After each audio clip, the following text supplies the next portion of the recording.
Écoutez l'extrait sonore et les 4 propositions. Choisissez la bonne réponse.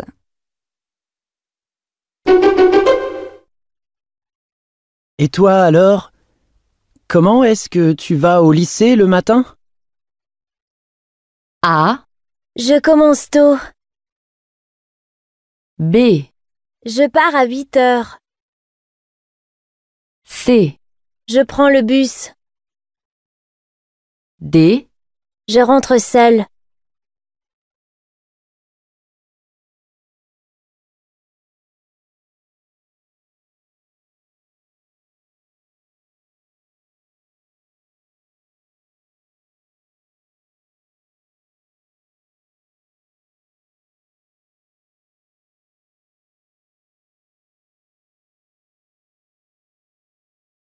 Écoutez l'extrait sonore et les 4 propositions. Choisissez la bonne réponse.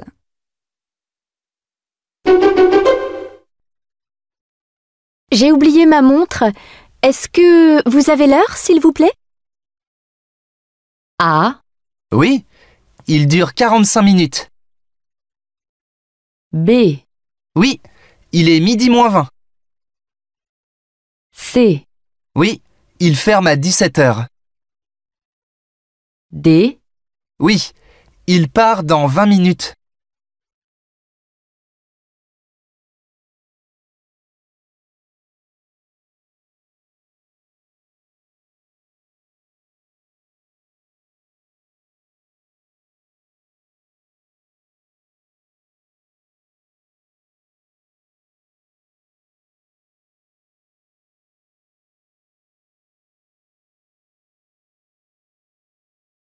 Écoutez l'extrait sonore et les 4 propositions. Choisissez la bonne réponse.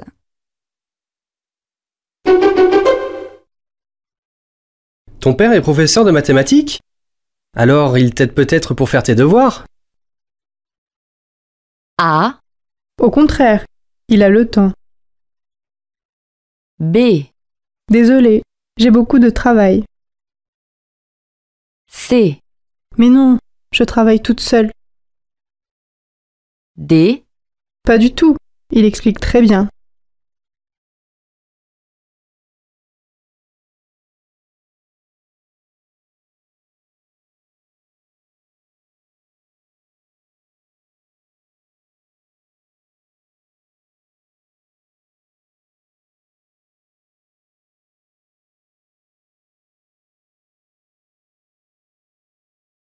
Écoutez l'extrait sonore et les 4 propositions. Choisissez la bonne réponse.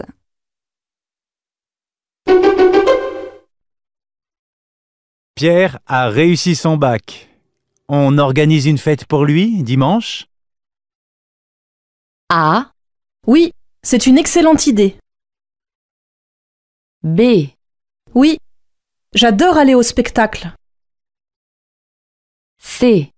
Oui, j'aime beaucoup le week-end. D. Oui, c'est pour son anniversaire.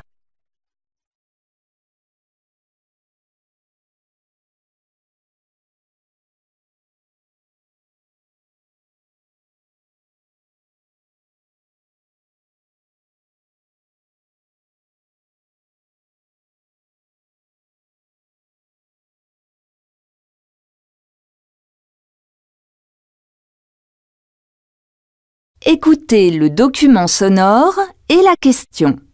Choisissez la bonne réponse.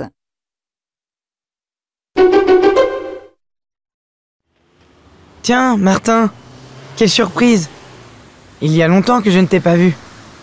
C'est normal. Tu sais, j'ai trouvé du travail à Nice. Super! La mer, le soleil, c'est mieux qu'à Paris, non? C'est sûr, mais je suis un peu stressé par mes nouvelles tâches. Et le salaire, ça va? Je suis moins bien payé, mais les gens avec qui je travaille sont très sympas. Allons prendre un verre. Tu me raconteras tout ça en détail. Qu'apprend-on sur le nouveau travail de Martin?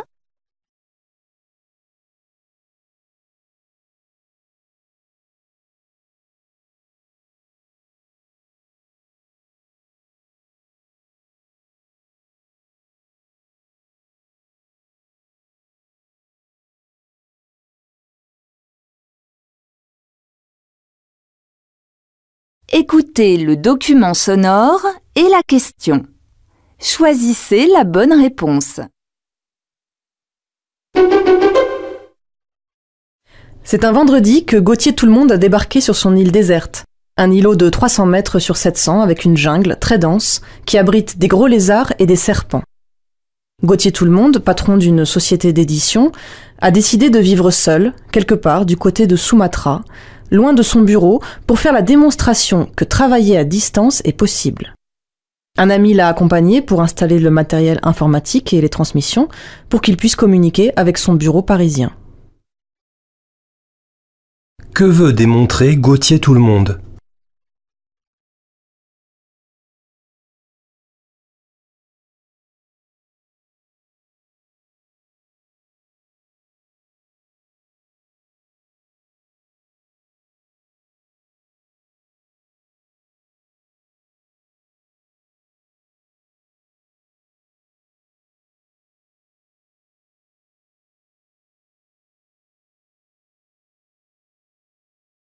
Écoutez le document sonore et la question.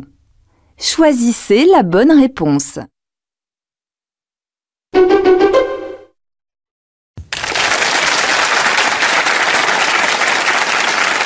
Bonjour Hélène. Bonjour. Ravi de vous accueillir avec Julien.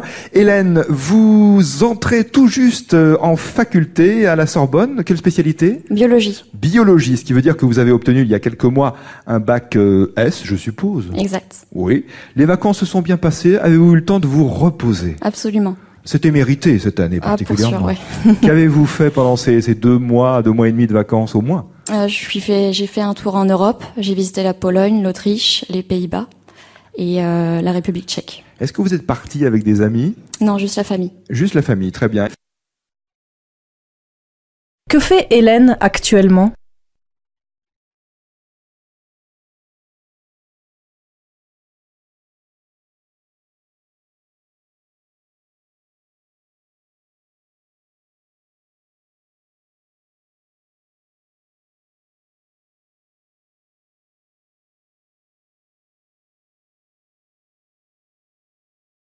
Écoutez le document sonore et la question.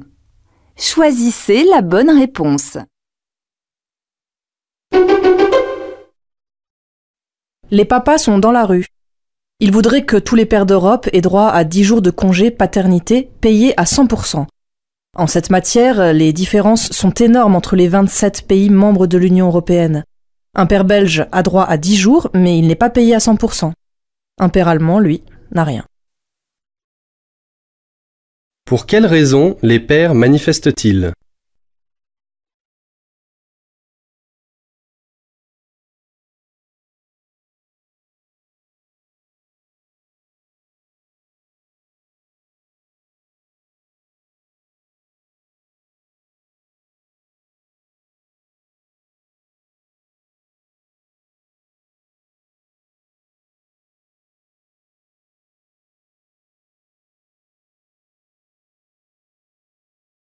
Écoutez le document sonore et la question. Choisissez la bonne réponse.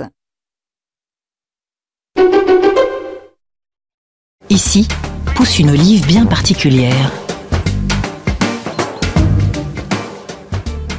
Nous sommes très fidèles à l'Aglando. L'Aglando est une variété typique d'ici. Elle a 2 avantages pour nous. Elle résiste bien au gel parce qu'il fait froid. On est dans des vergers d'altitude et elle résiste bien au vent, c'est-à-dire que l'olive est bien accrochée sur l'arbre et les jours de Mistral, on n'a pas la récolte par terre au vrai. Pourquoi ce producteur a-t-il choisi cette sorte d'olive ?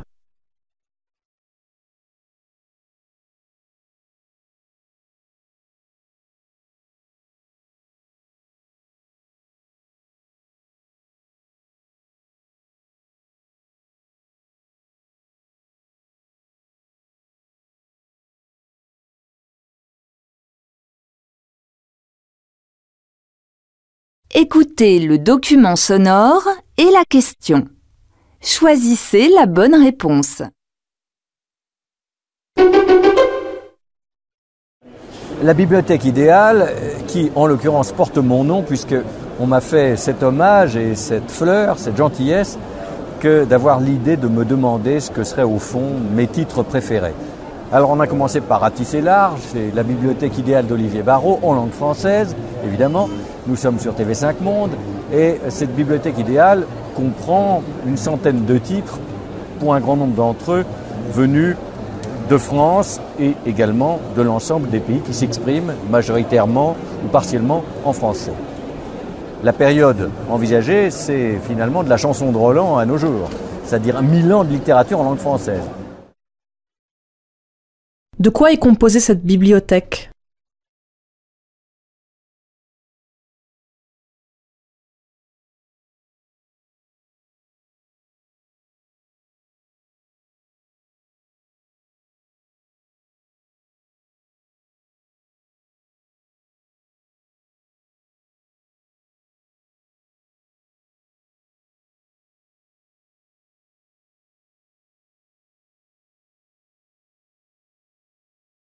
Écoutez le document sonore et la question. Choisissez la bonne réponse. Et votre mission, donc, c'est de défendre le cinéma français, le faire découvrir, c'est ça? Oui, le faire découvrir, à la fois soutenir les exportateurs sur les grands marchés internationaux, comme Berlin, Hong Kong, Los Angeles, Cannes, bien sûr, qui est le premier, et Toronto, mais aussi montrer, à la fois dans les festivals internationaux et dans les festivals que nous organisons, les films français dans leur diversité. Que fait cette personne pour les films français ?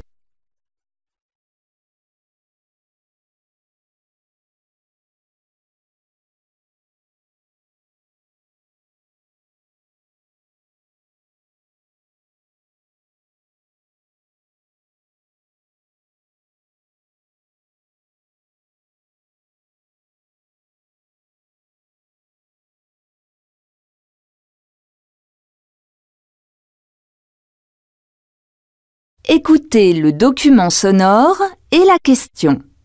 Choisissez la bonne réponse. Le Parlement européen a également voté contre certaines pratiques qui peuvent faire peur. Je pense notamment à cette colle à viande qui était réclamée par l'industrie agroalimentaire. Oui, l'industrie agroalimentaire, elle voudrait pouvoir tout vendre comme étant de la viande et nous sommes arrivés à les en empêcher. Nous avons dit très clairement non, ce n'est pas possible. Nous voulons des denrées de bonne qualité. De quoi cette femme accuse-t-elle les entreprises agroalimentaires ?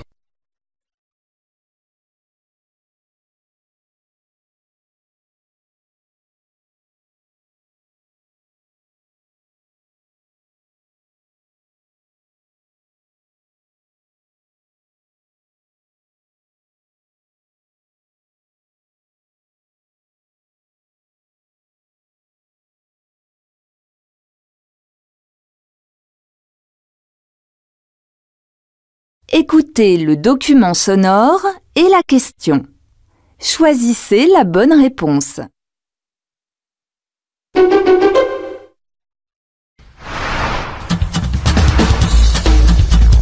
Découvrir la Joconde en évitant les files d'attente, retrouver en un clic une œuvre de Mozart ou accéder à l'intégralité des écrits de Victor Hugo, c'est désormais possible grâce à Europeana, la bibliothèque numérique européenne disponible sur Internet. Pourquoi avons-nous pris l'initiative de ce projet d'Europeana? Parce que Google a annoncé à son de trompe, en décembre 2004, son intention de faire une bibliothèque numérique universelle. C'était à certains égards magnifique. Cela nous rappelait que Internet est un cadeau splendide pour la diffusion de la culture. Et en même temps, l'idée de monopole nous paraissait insupportable. Il faut la diversité culturelle, là comme ailleurs. Pour quelle raison a-t-on créé le site Europeana ?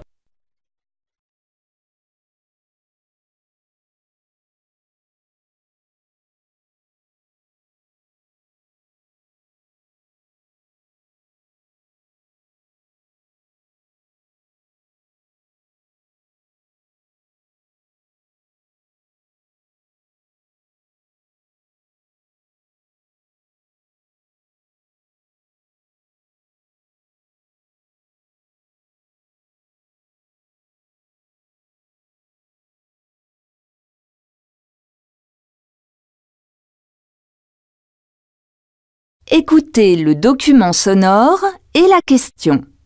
Choisissez la bonne réponse. Et nous recevons ce matin le dessinateur Stéphane Huette. Bonjour. Bonjour. L'univers de Proust en livre n'est pas très accessible, n'est pas facile d'accès. Quelle est selon vous la valeur ajoutée de la bande dessinée ? Il est certainement plus facile de mémoriser un texte quand il est associé à une image. Et puis il y a toute cette partie documentaire qui permet de mieux comprendre un monde qui tout de même a disparu. Même si Paris a changé, semble-t-il n'a pas changé. En fait, Paris a beaucoup changé et la France a beaucoup changé. Donc la bande dessinée permet d'illustrer, de documenter un peu le propos. Selon Stéphane Huet, que permet l'adaptation en bande dessinée d'un roman de Proust ?